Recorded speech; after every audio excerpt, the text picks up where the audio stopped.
So Lorraine, what makes a good lead, 2, 3 and skip? Okay, so I think for leading it's very much about the jack being right, especially if you want a particular jack length, and consistency. So if you've got a really good consistent lead, you know you're always going to have bowls in their head. In terms of 2, again it's consistency, but also from a 2 you want them to be a little bit more versatile. You might want them to be switching hands a lot, playing different shots, so the fact they've got the confidence to do that. I often think a really good skip makes a really good 2 because they have that in their locker.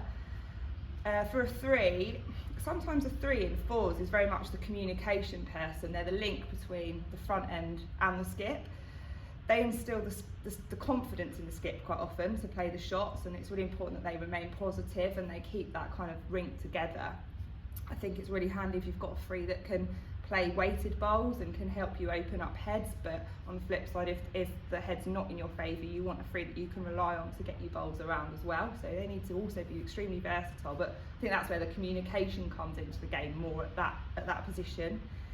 A skip, you're leading the rink. You're the one that everyone's looking to for guidance really quite often, and you are controlling the game, or should be picking up on everything. So you know you're playing the right bowls at the right time. The skip is maybe less about consistency, but playing the right bowl at the right time of the game. They're picking up on the tactics of the game too. So very much the skip, I know when I'm skipping I like to have the scorecard, because I like to spot if there's any patterns in the game, if we're maybe doing better in one direction or the other. And just kind of controlling maybe the jack lengths that we play and how we approach a particular game. So there's quite a lot on a skip, and some skips actually like to delegate that. So a good skip might say, my lead's really good at reading the green, so I'm going to let them do a lot of the work around choosing best hands and stuff for us to play stuff. So it can depend on the team, but that is what I would say. A good skip is a good leader and a motivator and knows how to get the best out of people. Lovely, thank you. How do you achieve first bowl effectiveness consistently? It's not easy, but it is really important, absolutely. And I think a lot of that comes from concentration and confidence. If you're playing a 4s, especially, whatever position you're playing, there can be quite a long time between your bowls. And visualization is really good. And if you're watching every single bowl of the end coming down, that time between your bowls feels shorter.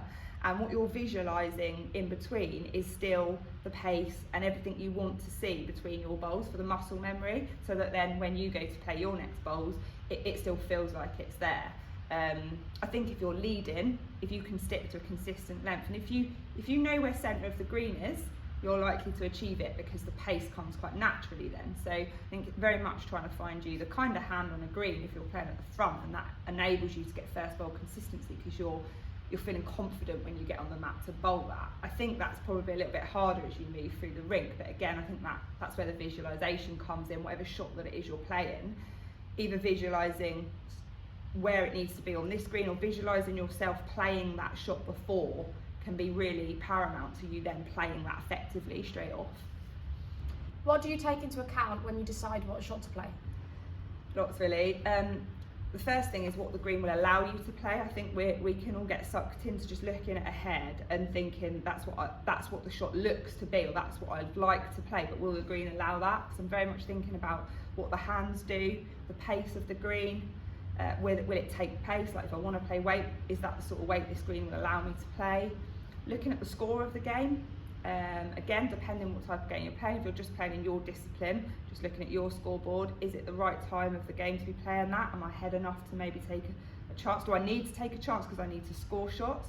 Am I just trying to contain the game? You know, if you're playing a 6-rink game and a representative and there's 6 rinks and it's the overall scoreboard, actually your game might be one that you just need to contain, and therefore you're just trying to keep the heads as tight as possible. It might be that you're the rink that has the opportunity to score more, so then you might go for shots more if that's how it looks like you're going to need it on the scoreboard. There's lots of things to consider. And why is game planning important to achieve success? I think we all play better if we know exactly what we're trying to achieve before we're on the green, and you know that can be from studying your opposition, studying the environment that you're playing in and the conditions. And I think we all can. It's better for us to be prepared. Preparation is the key to success. And so if you don't have a plan, you can't prepare because you don't know what it is that you're preparing for. I know that especially if you're maybe in conditions and playing in an environment that's not natural to you, so perhaps if you're overseas, studying the greens, putting in a lot of practice and having a go-to, because if you have that, you feel much more confident. But it is also very important to be prepared to change your plan. You might start a game, and I quite like to sort of break games down into sections, and you might have your game plan for the first 6 ends. And if that's not working, you do need to be prepared to change that. But you can only do that if you've planned what the change might be and that you've got a lot of preparation. And it might be that you have a strength and you want to go to that strength straight off, but then that doesn't appear to be the strength. It might be that if you study your opposition, you're playing to their weaknesses. So I think it's really important that for any athlete, I think if we're all being honest, we like to know exactly what it is we're trying to achieve from M1. And I think by game planning and having that in your mind and having prepared and giving yourself a chance to practice what that is, you're more likely to achieve it. Thank you, Lorraine. Thank you.